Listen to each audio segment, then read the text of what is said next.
Vocês mandaram tanto vídeo de uma médica falando sobre os cremes e os estudos da OS-RIN, sobre a parte de epigenética e modulação do envelhecimento, que eu fiquei até com ranço de olhar para aquele vídeo de novo, né? Não, nada contra a moça, não é isso. É que só me enche o saco quando eu recebo 500 vezes o mesmo vídeo. Que eu falei, eu vou ter que ler os artigos para ter uma certeza do que eu tô falando. Porque na minha ideia, assim, né? Epigenética é uma coisa que quando você está se protegendo do sol, você já está modulando a sua epigenética de certa forma.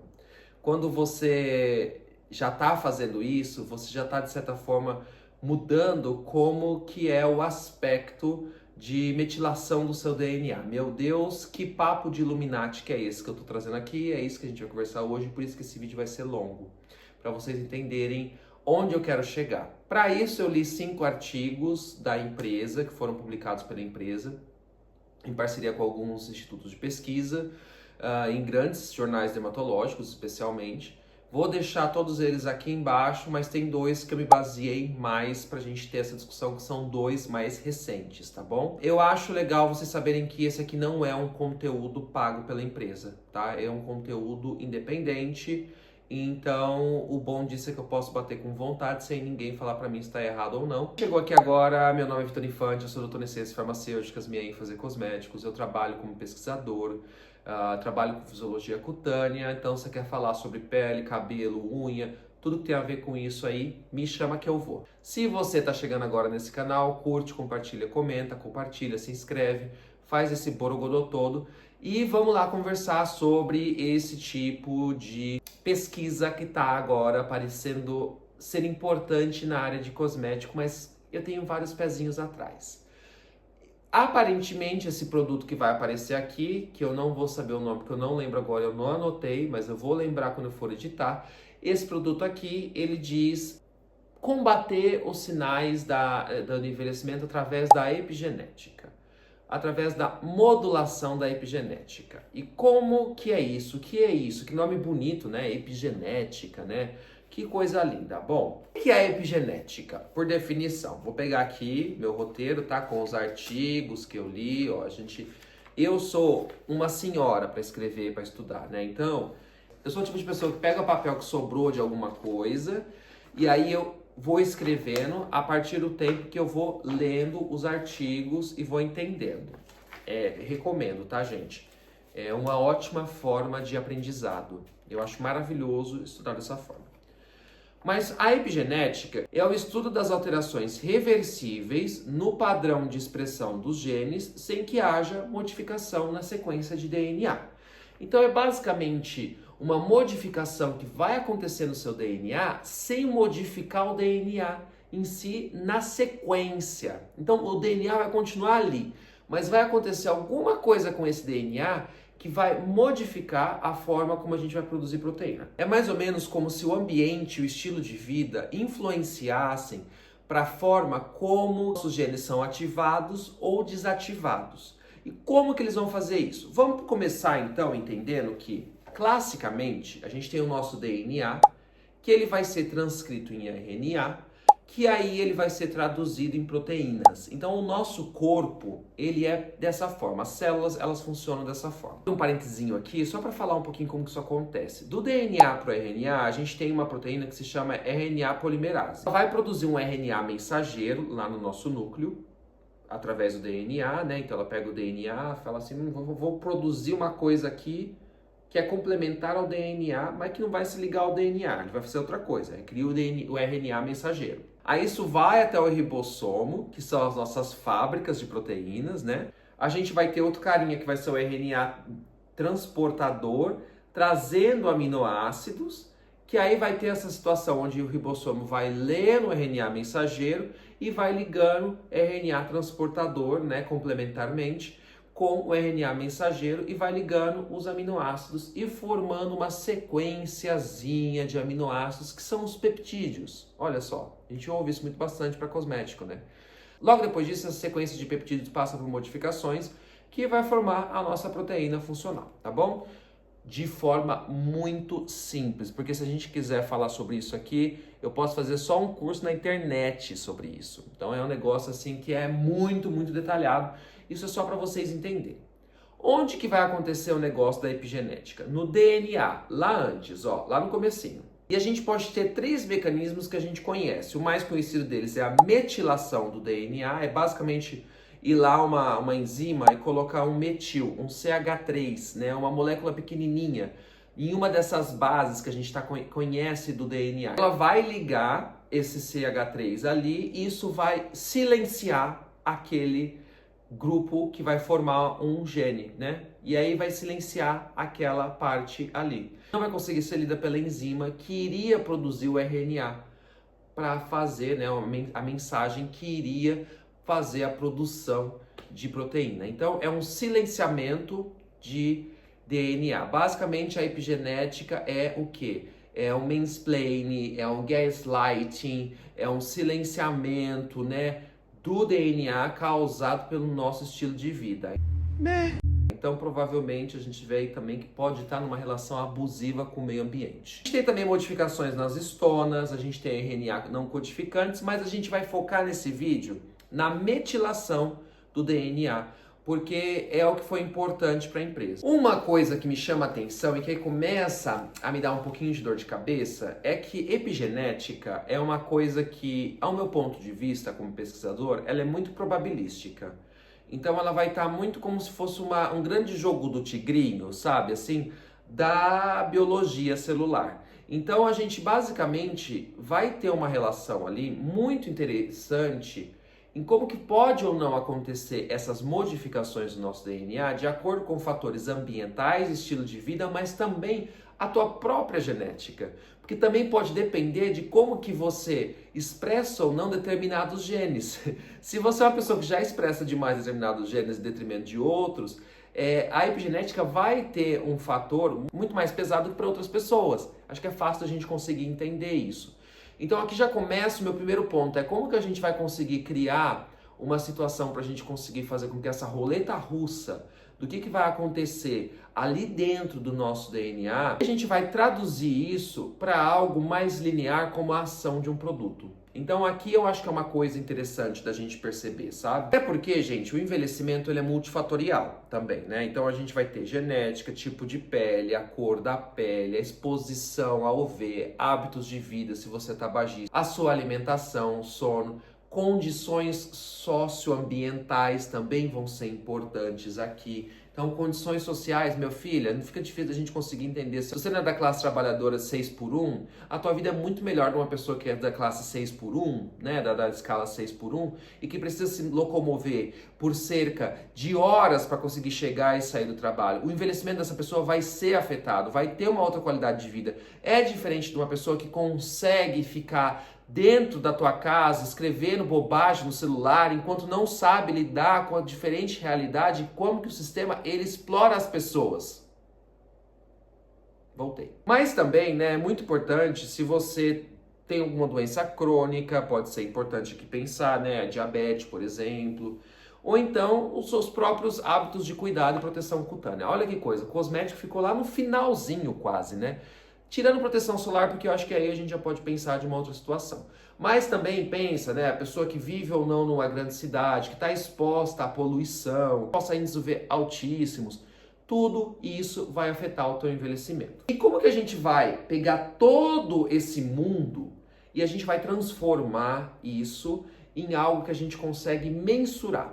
E foi aí que eles tentaram fazer. Bom, e se a gente pegasse e fizesse, por exemplo, os sinais clássicos de envelhecimento, como rugas, textura, pigmentação, flacidez, e a gente conseguisse traduzir isso, né, para a parte da epigenética. Como que a gente conseguisse correlacionar? Então, se você tem esses tipos de marcas de envelhecimento, você tem esse tipo de alteração epigenética. Aqui, quais genes podem ser silenciados ou ativados e como que isso afeta o que você está vendo? E aí aqui já vai começar o meu primeiro ponto, né? Porque eu não acho que é só gene que vai afetar aqui, né? Eu tenho meus pés muito atrás. A ideia basicamente deles, nesses trabalhos, foi então pegar uma fotos de pessoas, avaliar objetiva e subjetivamente o envelhecimento e correlacionar com fatores epigenéticos. Então, basicamente, eles tinham aparelhos que faziam as medidas de envelhecimento. além de ter os próprios médicos ou então especialistas, né, que seriam capazes de criar escalas para falar de quanto que seria aquele envelhecimento de acordo com os sinais que existia na pele. Era um grupo de mais ou menos, nesse trabalho que eu peguei, um pouquinho mais de 300 pessoas, e eles criaram o que eles chamaram de Visual Facial Skin Age Clock. Então, como se fosse um relógio do envelhecimento visual cutâneo, vamos colocar dessa forma. O que tinha ali de alteração de metilação, né, porque fizeram também biópsia e tudo mais, era aqui, mas as medidas eram aqui, então assim, já começa a ter um pequeno problema, né? Então, olha essa observação assim, já meio problemática. Aqui a gente tem muito menos, é muito menos afetado pelo sol, né? Mas eles conseguiram ver que, de qualquer forma, essa região aqui, em comparação com essa, que foi onde foi feita a análise do rosto, das rugas, da flacidez e tudo mais, havia uma correlação do padrão de metilação visto aqui e do que a gente via nessa parte visual de envelhecimento cutâneo. Vamos falar um pouquinho sobre os problemas para mim? Os problemas são, a metilação não é o único, tá? Questão aqui que a gente pode falar de epigenética. O segundo, como eles definem envelhecimento, não ficou muito bem descrito para mim. Uma das referências, inclusive, que eles colocam, né, é um Atlas de 2007. Então, assim, será que isso aqui foi feito para todo tipo de pele? Será que isso aqui foi feito para todo tipo de cor de pele? Como que era essa amostra deles? Como que é definido o envelhecimento? Como que é essa situação? O que é envelhecimento?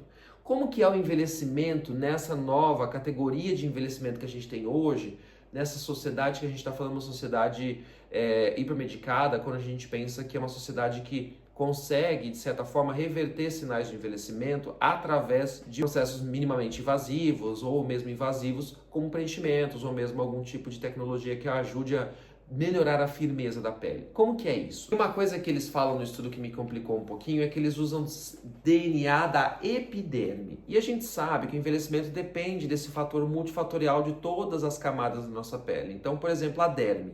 A derme, ela está composta ali também por fibroblastos, e fibroblastos eles produzem o colágeno e a elastina e eles estão muito relacionados com a firmeza que a gente tem na nossa pele. Então, como que é todo esse 360 da nossa pele? Porque aqui a gente está falando de padrão de metilação de queratinócito, de célula da epiderme. Eu falei para vocês a questão de ser feito aqui comparado com aqui. Isso aqui me chamou um pouco a atenção. Mas como que foi desenvolvido o creme, né? Como que foi feito isso? Ideia muito parecida com o que eles fizeram com o Thiamidol. Thiamidol, para quem não sabe, é essa molécula aí que está sendo utilizada em muitos produtos da marca para tratar hiperpigmentação, para tratar melasma, entre outras condições de hiperpigmentação da nossa pele, outras melanoses, vamos colocar dessa forma. Mas a questão aqui que é legal é vocês pensarem que temos uma situação que é o seguinte: o estudo para conseguir chegar a uma molécula que tivesse uma ação cosmética interessante, era uma molécula que conseguisse bloquear uma enzima que faz essa metilação, que eu vou chamar elas de DNMT, DNA metiltransferase. Então eles queriam ver moléculas que conseguissem bloquear essa enzima, porque daí você retira o processo de metilação. Basicamente, eles fizeram um screening de milhares de moléculas, né? E até onde a gente sabe, os resultados que eles têm, tá, são em cultura celular e modelos de pele. Estudos clínicos randomizados, duplos cegos, de longa data, onde a gente consegue ver a questão do envelhecimento da pele, de como que isso pode melhorar ou não, não existe ainda, tá? Eles conseguem usar esse relógio que eu expliquei para vocês no começo do vídeo, que eles desenvolveram para conseguir ver o quanto que a tua pele está mais envelhecida ou não de acordo com os padrões de metilação, mas eles não necessariamente fizeram estudos para ver se a atividade dessa molécula em estudos clínicos elas existem. Eu acredito que eles já devem estar fazendo isso. Sendo bem sincero, eles já devem estar fazendo isso, mas levando em consideração que são estudos que dependem de um tempo para acontecer, para validar também esse próprio relógio e tudo mais, para ver se a longo prazo a gente consegue garantir que isso é reprodutivo. Tem muita falha ainda aqui, Mas eu acho que eles estão fazendo isso ainda. Mas o cosmético, gente, o mundo do cosmético, às vezes eles lançam as coisas antes de estar finalizado. É uma coisa que você pode ter certeza. Então, assim, até onde a gente consegue ver, nas culturas celulares e também nos modelos de pele, os resultados eram interessantes para melhorar o envelhecimento da pele, baseado nessa redução dos padrões de metilação. Por quê? Esses padrões de metilação, eles podem alterar como algumas proteínas são expressas, alguns fatores de inflamação da pele, algumas situações assim que podem piorar os sinais de envelhecimento. Quando você retira, então você bloqueia a enzima que vai fazer essa metilação, o que está acontecendo basicamente é que você está fazendo, de certa forma, garantindo que a pele volte para um padrão de metilação de uma pele mais jovem. E eles até falam isso no segundo trabalho que eu fiz, que foi como se fosse uma revisãozinha, um comentário, assim, né? E basicamente eles falam, ó, a pele mais jovem, ela tem esse padrão de metilação, a gente sempre vai ter um padrão de metilação no nosso DNA. Aí quando você vai envelhecendo e passando pelos processos, esse é o outro padrão que acontece. A nossa molécula consegue bloquear a enzima de metilação, fazendo com que acaba sendo até menos metilado do que da pele mais jovem, mas aí depois de um tempo a pele volta a ter o padrão de metilação de uma pele jovem. Então, como o DNA vai ser lido, volta como se fosse de uma pele jovem. Essa é a ideia central do que eles fizeram para desenvolver o cosmético. Olha só, que já deu 20 minutos de vídeo aqui, deve dar uns 15 de edição, para conseguir chegar para vocês onde que eles chegaram. A evidência é forte o suficiente até o momento para eu falar que é uma coisa maravilhosa, meu Deus, de outro mundo? Não é. Ela está existindo, ela tem ali algum tipo de coisa, parece promissor. Mas eu posso falar para vocês que é a coisa mais maravilhosa do mundo, meu Deus, eles estão revolucionando a cosmética? Ainda fico com o meu pé atrás, tá? Uma coisa legal é que os autores citaram também que outras moléculas como vitamina B12 ou vitamina C também parecem ter algum tipo de ação. Eles já devem ter visto isso em algum estudo ainda não muito publicado. Então a gente deve ver aí provavelmente algum tipo de efeito sinérgico no futuro também. Basicamente é isso. Se vocês tiverem alguma dúvida, porque eu acho que esse vídeo ficou muito denso. Eu achei esse vídeo denso, né? Ele é bem tecnológico e eu acho que ele soa bonito para o marketing também, né? Então, se vocês tiverem muitas dúvidas, façam as perguntas aqui para mim, que eu posso às vezes trazer vídeos mais curtos para falar um pouquinho sobre isso. Mas basicamente o que eu posso trazer para vocês é que a pesquisa deles parece ser promissora, mas eu ainda não estou completamente convencido de que isso aqui vai ser a resposta para reverter sinais de envelhecimento definitivamente. Se eles quiserem, eu estou na Alemanha. Me chama, vai lá na empresa, eu vou lá, converso com todos os pesquisadores de você aqui, ó, olhando no olho. A gente fala até alemão, a gente expressa Deutsch junto ali, ó, tá? Nicht so viele, aber nicht schlecht. Ich kann ein bisschen sprechen. Das ist ein bisschen schwierig. Du sprichst ein bisschen Deutsch. Ein bisschen, ich verstehe. Ah, das ist super, besser als nichts. Aber wir brauchen ein bisschen mit den Leuten sprechen, weil wir haben gesagt, dass sie verstehen gar nichts. Ich verstehe nicht. Aber wir brauchen